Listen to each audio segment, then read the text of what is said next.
रामपुर गांव में एक छोटा सा घर था। उस घर में गोपाल नाम का एक लोहार अपनी पत्नी गीता और अपने छोटे बेटे के साथ रहता था। उस दिन सुबह सुबह गोपाल अपने सारे औजार लेकर काम पर निकल रहा था। तभी सुनिए जी, कब तक हम गरीबी में जिएंगे जी? आप सुबह आशा लेकर जाते हैं कि कुछ पैसे आएंगे, पर रात को आप खाली हाथ ही लौटते हैं। पूरे गांव में हम ही सबसे ज्यादा गरीब हैं जी। क्या करूं गीता, मेरी तो किस्मत ही खराब है। जब जब लगता है कि हालात अच्छे होने लगे हैं, तभी कुछ ऐसा हो जाता है कि सब कुछ बिगड़ जाता है। पहली बार जब मेरा व्यवसाय अच्छा चला था तो मैंने बड़ी मेहनत से कुछ पैसे जमा किए थे, लेकिन तभी तेरी तबीयत अचानक खराब हो गई और दवाइयों में सारा पैसा खर्च हो गया। उसके बाद जैसे तैसे थोड़ा संभला तो मोहन की स्कूल की फीस भरनी पड़ी। तभी उसका बेटा मोहन आ जाता है, आंखों में मासूमियत और दिल में एक छोटी सी आशा लेकर। पिताजी, मुझे एक नया बस्ता चाहिए।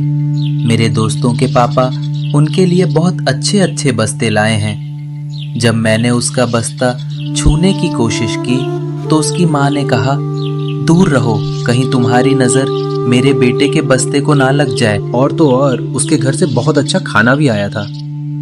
पिताजी, माँ, ऐसा खाना हमारे घर में क्यों नहीं बनता? गोपाल की आंखें भर आई। तू चिंता मत कर बेटा, हमारा भी दिन आएगा, तब तेरे पास भी महंगे बस्ते होंगे और घर में अच्छे पकवान बनेंगे, वो भी तेरे मनपसंद के बेटा। पर पिताजी, मैं एक बात बोलूं, जब मैं अपने दोस्तों का टिफिन देखता हूं तो मैं खिंचा चला जाता हूं, और एक दिन तो मैं रह नहीं सका। वो टिफिन ले जाने चला गया था, लेकिन मेरे दोस्तों ने भला बुरा कहकर मुझे वहां से भगा दिया। ये सब सुनते ही गीता की आंखों से आंसू बहने लगे, जैसे उसके दिल पर कोई गहरी चोट लगी हो। उसने बेटे की मासूमियत में छिपी पीड़ा को महसूस किया और खुद को रोक न सकी। और वहीं दूसरी ओर गोपाल कुछ नहीं बोलता। वह चुपचाप वहां से उठकर अपनी दुकान की ओर निकल पड़ता है, जैसे अपने भीतर किसी छिपे हुए दर्द या चिंताओं को छिपा रहा हो। जैसे ही गोपाल ने हथौड़ा उठाया, उसे महसूस हुआ मानो उसके हाथों में अब पहले जैसी ताकत ही ना रही हो। वो पहले से कहीं ज्यादा कमजोर और थका हुआ लग रहा था। हे भगवान, और कितनी परीक्षाएं लोगे मेरी? पहले ही मेरी जिंदगी में इतनी कठिनाइयां डाल दी है, अब तो व्यापार भी ठीक से नहीं चल रहा है। पता नहीं कब सब ठीक होगा, कब मेरी मेहनत रंग लाएगी। तभी वह गांव का सबसे धनी व्यक्ति हल्की सी मुस्कान लिए चला आया। उसकी चाल में रौब था, आंखों में आत्मविश्वास और चेहरे पर ऐसा भाव मानो पूरे गांव की हालत उसी के इशारों पर टिकी हो। अरे गोपाल, क्या बात है, इतने उदास क्यों दिख रहे हो? कहीं तबीयत तो खराब नहीं है? चेहरा तो बिल्कुल बीमार सा लग रहा है। नहीं सिर जी, तबीयत तो ठीक है, पर मेरा व्यवसाय अब ठीक से नहीं चल रहा। जितनी जरूरतें हैं उतनी पूरी भी नहीं हो पा रही हैं। दिन रात मेहनत करता हूं, फिर भी समझ नहीं आता कि क्या करूं, किस रास्ते जाऊं। तभी वहां एक ऐसा इंसान आ गया जो दूसरों की तकलीफों में ही मजा लेता था। उसकी आंखों में तिरस्कार भरी चमक थी और होठों पर एक व्यंग्यात्मक मुस्कान खेल रही थी। लगता था मानो वह केवल इसीलिए आया हो कि गोपाल की बेबसी देखकर उसका मजाक उड़ा सके। सूरज कुछ कहने ही वाला था कि तभी सेठ ने बीच में ही टोकते हुए कहा, अच्छा, अब मुझे निकलना होगा, कुछ जरूरी काम है। हे भगवान, मैंने कभी किसी का बुरा नहीं चाहा, न ही किसी के साथ बेईमानी की, न चोरी चकारी का काम किया। फिर भी मेरी किस्मत इतनी कठोर क्यों है? हर रोज संघर्ष करता हूं, पर सुख की एक किरण भी नजर नहीं आती। प्रभु, मुझ पर दया करो, मुझे राह दिखाओ, कृपा करो भगवान। लोग गोपाल अब पूरी तरह टूट चुका था। उसकी आंखों में सपनों की चमक बुझ चुकी थी और चेहरे पर केवल थकान और निराशा की लकीरें बची थीं।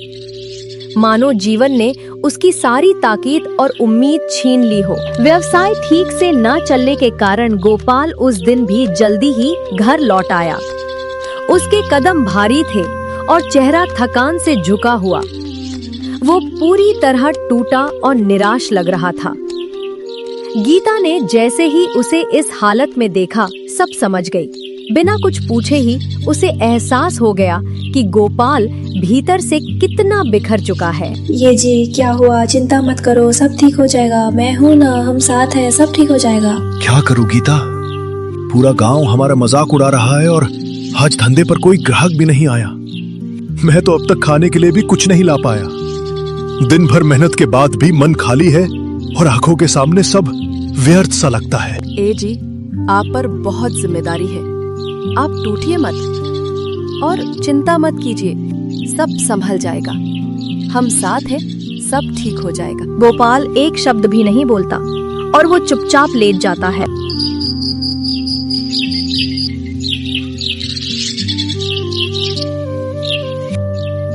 ए जी, घर में कुछ भी खाने को नहीं है, हम क्या खाएंगे और बच्चों को क्या खिलाएंगे बताओ?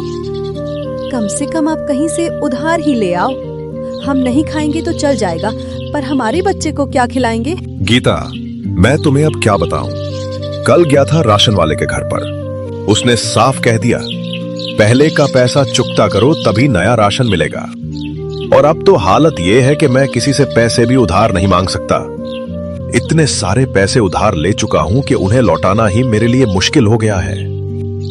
इसी वजह से अब मुझे बहुत लज्जा आती है किसी से पैसे उधार मांगने में। तभी उन्हें बाहर से किसी भिक्षा मांगने वाले की आवाज सुनाई देती है। वह धीमी लेकिन तरुण पुकार थी। फिर गोपाल बाहर आकर देखता है, दरवाजे के सामने एक बूढ़ा भिक्षुक खड़ा है। बाबा, हमारे पास आपको देने योग्य कुछ भी नहीं है। पेट भरने को हमारे घर में भी अन्न नहीं है। मैं बस आपको पानी ही पिला सकता हूँ। घर में तो कुछ भी नहीं है बाबा, बस कल रात का बचा हुआ खाना है, वही हम आपको दे सकते हैं। बेटा, बहुत भूख लगी है, कितने ही दिन हो गए पेट भरकर खाए हुए, जो भी है वही खिला दो, भगवान तुम्हारा भला करेगा। गीता जानती थी कि चाहे हालात कितने ही कठिन क्यों न हो, ये बाबा को कुछ न कुछ अवश्य देंगी।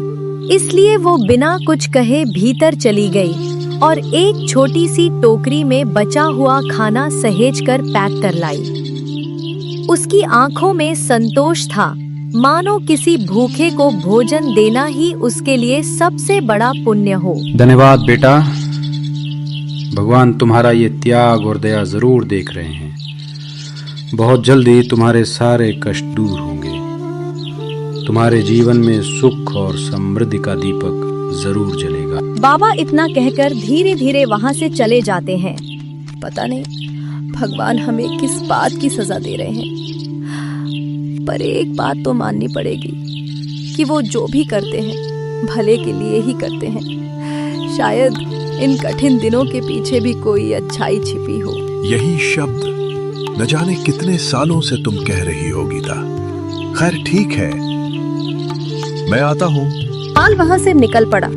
उसे पता नहीं था कि कहाँ जाना है, बस कदम अपने आप बढ़ते जा रहे थे, मानो उसके भीतर कोई अनकही शक्ति उसे आगे खींच रही हो।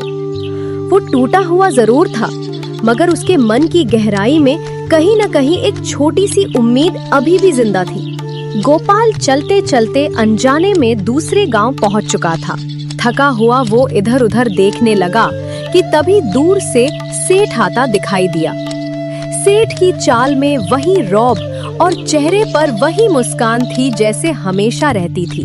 गोपाल हैरान था कि यहाँ इस अनजान गांव में भी उसे सेठ मिल जाएगा। क्या बात है गोपाल, तुम यहाँ क्या कर रहे हो? अब काम धंधा करने का इरादा नहीं है क्या? इतनी उम्र हो गई पर अब तक कुछ हाथ नहीं आया। यूं ही बैठे रहोगे तो सब बेचना पड़ेगा। खैर, तुम्हारी मर्जी। गोपाल चुप था। उसके पास सेठ को जवाब देने के लिए कोई शब्द ही नहीं बचे थे। होठ तो मौन थे, पर आंखों में गहरी पीड़ा और मन में अनगिनत सवाल उठ रहे थे। चलो अच्छा ही है, अपने गांव में तो तुमसे कुछ नहीं उखड़ा। कम से कम दूसरे गांव में जाकर ही किस्मत आजमा लो, शायद वहीं कुछ हाथ लग जाए। सेठ गोपाल का मजाक बनाकर वहां से चला गया। गोपाल भी बिना कुछ कहे भारी कदमों से आगे बढ़ पड़ा। अपमान और दुख का बोझ उसके दिल पर और भी गहरा हो गया था। चलते चलते वह गांव की सीमाओं को पार कर एक घने जंगल में जा पहुंचा। चारों ओर सन्नाटा था, बस पत्तों की सरसराहट और दूर दूर तक पक्षियों की आवाजें सुनाई दे रही थीं। गोपाल धीरे धीरे चलते हुए एक पेड़ के नीचे आकर बैठ जाता है। उसके कदम थक चुके थे और मन बोझिल हो उठा था। वो पेड़ की जड़ों से पीठ टिकाकर लंबी सांस लेता है। चारों ओर जंगल की खामोशी थी, मानो प्रकृति भी उसकी पीड़ा सुन रही हो। मैं एक पुरुष हूँ, न तो किसी के सामने रो सकता हूँ और न ही अपने ही परिवार के सामने। अगर मैं टूट गया और रो पड़ा तो मेरे परिवार के सब लोगों का हौसला भी टूट जाएगा। इसलिए अपने आंसू भी मुझे भीतर ही भीतर पी जाने पड़ते हैं। हे भगवान, ये एक ऐसी परीक्षा ले रहे हो आप? कब तक मेरी सहन शक्ति की सीमा जांचते रहोगे? अब तो मन और शरीर दोनों ही जवाब देने लगे हैं। गोपाल इतना कह ही रहा था कि तभी अचानक जंगल की नीरवता को किसी की चीखने की आवाज ने तोड़ दिया। क्या इस जंगल में? आवाज इतनी तीव्र और भयावह थी मानो कोई बड़ी मुसीबत में हो। गोपाल तुरंत उठा और फिर उस आवाज की तरफ बढ़ गया। तभी उसकी नजर जमीन पर पले साधु बाबा पर पड़ी। बाबा, आपको क्या हुआ है और आप ऐसे क्यों पड़े हुए हैं? बेटा, मैं एक दिन भोजन ग्रहण करके पानी लेने के लिए उठा तो मेरे पैर में अचानक मोच आ गई। तब से यहीं पड़ा हुआ हूँ। और ये जंगल इतना वीरान है कि यहाँ कोई आता ही नहीं। न जाने मुझे कितने दिन हो गए हैं ऐसे पड़े हुए, और मुझे बहुत जोरों की प्यास लगी है। अगर पानी नहीं मिला तो शायद मैं बच न सकूं। हाँ बाबा, क्या आप बता सकते हैं कि यहाँ पास में पानी कहाँ मिलेगा?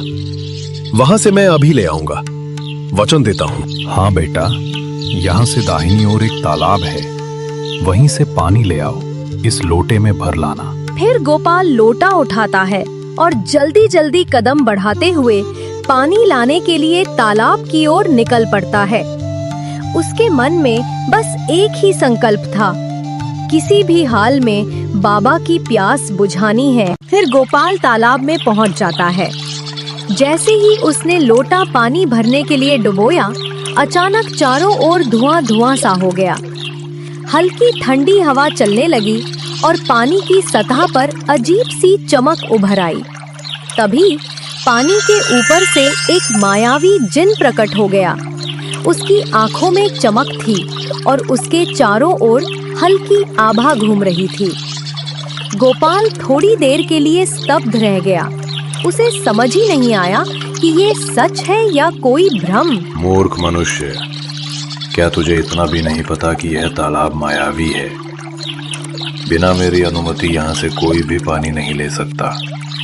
जिसने भी नियम तोड़े हैं, उसने अपने ऊपर संकट बुलाया है। मुझे सच में कुछ भी पता नहीं था कि ये तालाब आपका है। मैंने तो बस उस बूढ़े बाबा को वचन दिया है कि मैं उन्हें पानी पिलाऊंगा।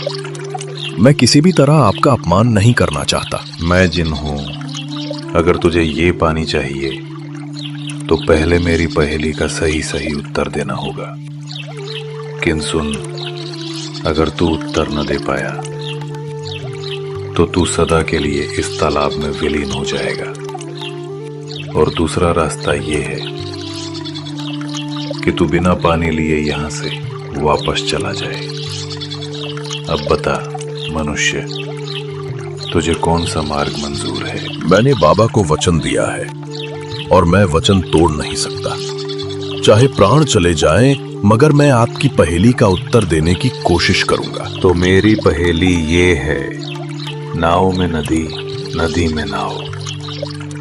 बताओ वह क्या है?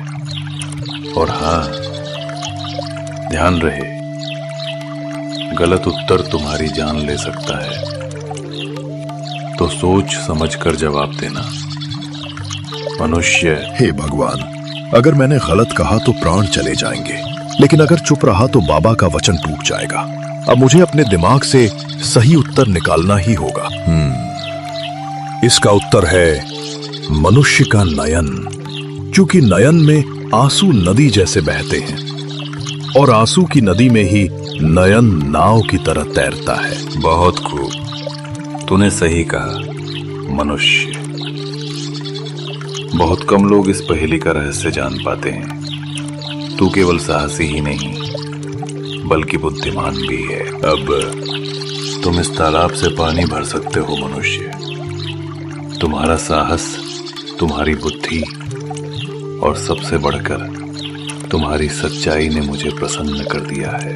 आपका बहुत बहुत धन्यवाद हे मायावी जिन। गोपाल के इतना कहते ही जिन मुस्कुराया और अचानक धुंध के बादल बनकर आसमान में विलीन हो गया। गोपाल ने झटपट अपना लोटा पानी से भरा और तेजी से तालाब से लौट पड़ा। उसके कदमों में अब डर नहीं था, बल्कि आत्मविश्वास और खुशी थी। कुछ ही देर में वो बाबा के पास पहुंच गया।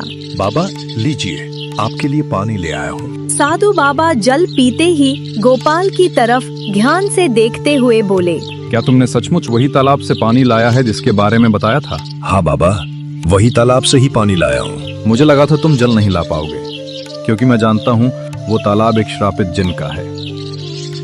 जब भी कोई राह चलता मनुष्य इस जंगल में आता है तो मैं उसी तरह उसकी परीक्षा लेता हूँ। अधिकतर मैंने देखा है कि उस जिन के डर से मनुष्य मुझे प्यासा छोड़कर चला जाता है, पर तुम पहले ऐसे मनुष्य हो जिसने उस जिन की पहेली का उत्तर दिया और बिना डरे जल ले आया। इससे मैं बहुत प्रसन्न हुआ। इतना कहकर साधु बाबा ने गोपाल को एक जादुई चिड़िया भेंट दी। बाबा, मेरे घर में तो मेरे अपने खाने के लाले पड़े रहते हैं। कई बार तो पेट भरने के लिए सूखी रोटी भी नसीब नहीं होती। ऐसे में मैं इस चिड़िया को कैसे पालूंगा, कैसे खिलाऊंगा? अगर ये भूखी रह गई तो मुझे और दुख होगा। बेटा, तू इसे अपने बच्चे की तरह पालना, चिंता मत कर, ये तेरे लिए बोझ नहीं बनेगी। और एक बात याद रख, ये कोई साधारण चिड़िया नहीं है, ये जादुई है। समय आने पर ये तेरी किस्मत बदल देगी। दूसरी बात, बेटा, तू बहुत मेहनती लुहार है। मेहनत करने वाला इंसान कभी खाली हाथ नहीं रहता।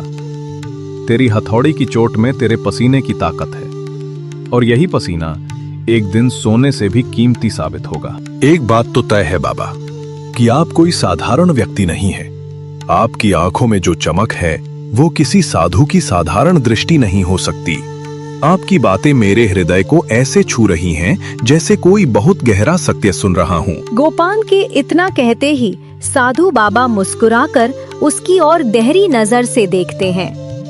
उनकी मुस्कान में रहस्य भी था और आशीर्वाद भी। फिर बिना कुछ और बोले वे धीरे धीरे जंगल की ओर बढ़ गए। उसके बाद गोपाल और चिड़िया भी वहां से घर की ओर चल पड़े।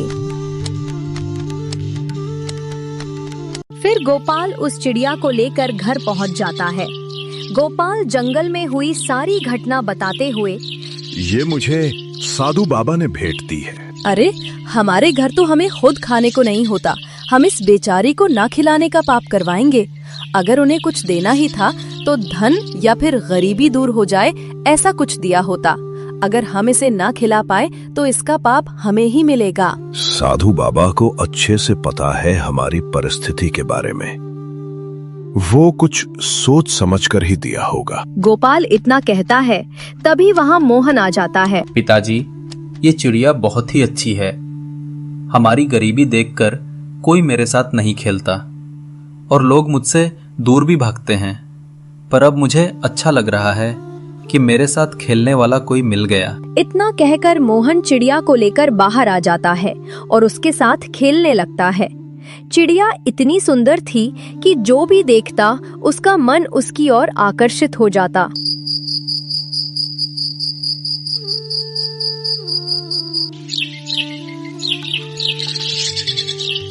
अगले दिन जब गोपाल अपने काम पर जाने की तैयारी कर ही रहा था, तभी अचानक गांव का मुखिया उसके घर आ पहुंचा। आप तो इस गांव के मुखिया हैं। भला मेरे जैसे गरीब के घर क्या करने आए हैं? इससे पहले तो आप कभी यहाँ नहीं आए। हाँ, तुम ठीक कह रहे हो गोपाल। मैं पहले कभी तुम्हारे घर नहीं आया, लेकिन आज बात कुछ और है। मैंने तुम्हारे बेटे को एक बेहद खूबसूरत चिड़िया के साथ खेलते देखा है, और तुम तो जानते ही हो कि मुझे सुंदर पशु पक्षियों को अपने पास कैद करके रखना कितना पसंद है। माफ कीजिए मुखिया जी, मैं वो चिड़िया आपको नहीं दे सकता। अब वो सिर्फ एक पक्षी नहीं रही, बल्कि मेरे परिवार का हिस्सा बन चुकी है। अरे, कैसी मूर्खता कर रहे हो गोपाल। उस चिड़िया के बदले मैं तुम्हें अच्छी खासी कीमत दूंगा। सोचो, उसी धन से तुम्हारी गरीबी दूर हो सकती है। मुखिया जी, आप चाहे तो मुझे कितनी भी बड़ी कीमत क्यों ना दें, माफ कीजिए, लेकिन मैं वो चिड़िया आपको नहीं बेचूंगा। वो अब मेरे परिवार की इज्जत और मेरे बेटे की खुशी है, और इसे किसी धन दौलत से नहीं तौला जा सकता। मुखिया गोपाल की बात सुनकर तमतमा उठा, गुस्से से वहाँ से चला गया। आपने ये क्या कर दिया? मुखिया, हमें उस चिड़िया के बदले अच्छी खासी कीमत दे सकते थे, हमारी हालत भी सुधर सकती थी और हमें इस तंगहाली से छुटकारा मिल जाता। मैं ये चिड़िया किसी भी हाल में नहीं बेचूंगा। ये मुझे साधु बाबा ने प्रसन्न होकर आशीर्वाद स्वरूप दी है, और भेंट में मिली चीज की कभी कीमत नहीं लगाई जाती। रही बात गरीबी की, तो वो आज है, कल नहीं रहेगी। समझी तुम गीता? कुछ दिन यूं ही बीत गए। धीरे धीरे चिड़िया घर के हर सदस्य से घुल मिल गई। अब वो सिर्फ एक परिंदा नहीं रही, बल्कि परिवार का हिस्सा बन चुकी थी। कभी गोपाल के बेटे के साथ खेलती, तो कभी गीता के कंधे पर आकर बैठ जाती। उसकी चहचहाहट ने मानो उस छोटे से घर में नई रौनक भर दी थी। एक दिन जब गोपाल और उसका परिवार घर के बाहर बैठे थे, तभी अचानक गांव में एक अनजान युवक आया। उसके कपड़े और बोलचाल से साफ झलक रहा था कि वह विदेश से आया है। लोग उत्सुकता से उसे देखने लगे, और गोपाल ने भी हैरानी से उस अजनबी युवक की ओर देखा। अरे भाई, ये तुम्हारा पक्षी तो मुझे बहुत ही पसंद आ गया है। बताओ, इसकी कितनी कीमत लोगे? मैं इसे खरीदना चाहता हूँ। भाई, तुम मुझे चाहे जितने भी पैसे क्यों न दो, पर मैं ये चिड़िया तुम्हें नहीं बेचूंगा। तुम आजीवन गरीब ही रहोगे। आखिर तुम एक साधारण लोहार हो। खैर, तुम्हें न बेचना है तो मेरा क्या जाता है। इतना कहकर युवक का चेहरा गुस्से से लाल हो गया। उसने तीखी नजरों से गोपाल को देखा और पैर पटकते हुए वहाँ से चला गया। गीता गुस्से में बोली, जब से ये चिड़िया हमारे घर आई है, हमारा खर्चा और भी बढ़ गया है। पहले आपने मुखिया को लौटा दिया, अब इस विदेशी युवक को भी मना कर दिया। आखिर क्यों नहीं बेच देते इसे? कम से कम हमारी गरीबी तो दूर हो जाती। गीता, न जाने क्यों मुझे इस चिड़िया से गहरा स्नेह हो गया है। वैसे भी साधु बाबा ने कहा था, इसे अपने बच्चे की तरह पालना पोसना। अब भला कोई अपने बच्चे का मोल भाव करता है क्या? तुम खुद ही सोच लो। गोपाल की बातें सुनकर गीता चुप हो गई। उसके होठ तो खामोश रहे, मगर आंखों में आंसू भर आए। धीरे धीरे वह पंछी गोपाल से ऐसा जुड़ गया कि गोपाल जहाँ भी जाता, चिड़िया उसके साथ ही रहती। कभी उसके कंधे पर बैठ जाती, तो कभी उसके पीछे पीछे उड़ते हुए जाती। मानो दोनों के बीच अब अटूट रिश्ता बन गया हो। उधर दूसरी ओर रामपुर के राजमहल में उदासी की छाया पड़ी हुई थी। विशाल महल के कक्षों में सन्नाटा पसरा था। राजा शमशेर व्याकुल नजरों से अपनी रानी की ओर देख रहे थे, जो गंभीर बीमारी से जूझ रही थी। उनके साथ वैद्य जी थे, दवाइयों और नब्ज की जांच में तल्लीन, जबकि राजा के चेहरे पर चिंता की रेखाएं और गहरी होती जा रही थीं। वैद्य जी, क्या मेरी रानी ठीक हो पाएंगी? मैंने पूरे राज्य के बड़े बड़े वैद्यों को बुलाया, पर सबकी कोशिशें नाकाम हो गईं। कोई भी उनकी बीमारी का इलाज नहीं ढूंढ पाया। महाराज, रानी साहिबा को एक अजीब सी बीमारी ने जकड़ लिया है। इसका उपचार संभव तो है, लेकिन इसके लिए जो औषधि चाहिए वह अत्यंत दुर्लभ है।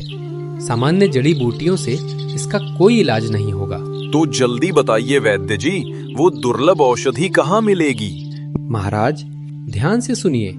इस रोग का साधारण इलाज नहीं है। इसे दूर करने का एक ही उपाय है। जब एक गरीब मनुष्य और एक जादुई चिड़िया एक ही कक्ष में साथ आएंगे, तो वहां एक अद्भुत शक्ति पुंज उत्पन्न होगा। उसी शक्ति पुंज के प्रकाश से रानी की बीमारी दूर होगी और वे पूर्णतः स्वस्थ हो जाएंगी। तो बताइए वैद्य जी, वो जादुई चिड़िया कहाँ मिलेगी? मैं उसे किसी भी हाल में ढूंढ निकालूंगा और राजमहल में लाकर रहूंगा। और रही बात गरीब मनुष्य की, हमारे राज्य में ऐसे गरीब तो असंख्य हैं, किसी को भी चुन लिया जाएगा। बस मेरी रानी को स्वस्थ होना चाहिए। महाराज, आपने शायद मेरी बात ध्यान से सुनी नहीं। उस गरीब मनुष्य और जादुई चिड़िया को जबरदस्ती यहाँ नहीं लाया जा सकता। वे स्वयं अपनी इच्छा से यहाँ आएंगे, तभी वह शक्तिपुंज प्रकट होगा। यदि जबरदस्ती की गई तो ये उपाय व्यर्थ हो जाएगा और सारी आशाएं मिट जाएंगी। तो वैद्य जी, आपको तो अवश्य ही पता होगा कि वो जादुई चिड़िया किसके पास है। हाँ महाराज, मेरी साधना के दौरान मुझे ये रहस्य पता चला था। वो जादुई चिड़िया आपके ही राज्य में है और उसका स्वामी कोई और नहीं बल्कि एक गरीब लोहार है। उसके बाद महाराज शमशेर तुरंत 2 सिपाहियों और अपने विश्वस्त मंत्री के साथ रामपुर गांव के लिए रवाना हो गए। घोड़ों की टापों की गूंज दूर तक सुनाई दे रही थी। कुछ ही देर में वे गांव पहुंचे। गांव के चौपाल पर उस समय मुखिया मौजूद था, जो राजा को देख हक्का बक्का रह गया और तुरंत हाथ जोड़कर खड़ा हो गया। कहिए महाराज, इस छोटे से गांव में पधारने का सौभाग्य हमें कैसे मिला?